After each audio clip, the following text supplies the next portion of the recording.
I'm an Air Force veteran here with some Army veterans. We're just wondering why we should vote for someone who voted for a war and enabled a war. Killed thousands of our brothers and sisters. Countless Iraqi civilians. You enabled that war. You also gave a medal to a man who enabled that war and caused that war. Your blood is on your hands as well.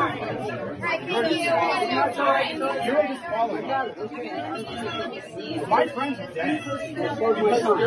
Chose my son who was in Iraq. For years. That doesn't matter, right? You don't think it matters to me. It matters a lot to me. I'm sure it does. And I'm not going after your son. You better not. I'm not. No, I'm not going after your son. You were disqualified, sir. Disqualified. The blood is on your hands. Blood is on your hands. No. My brothers and sisters died in Iraq and Afghanistan. And he enabled that to happen.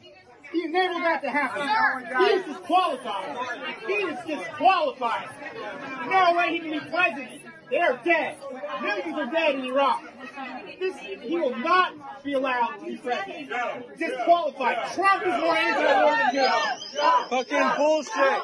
Fucking imperialist. We actually fought in your damn wars. We fought in your wars. You sent us to hurt civilians. We hurt civilians. You pushed us out to do it.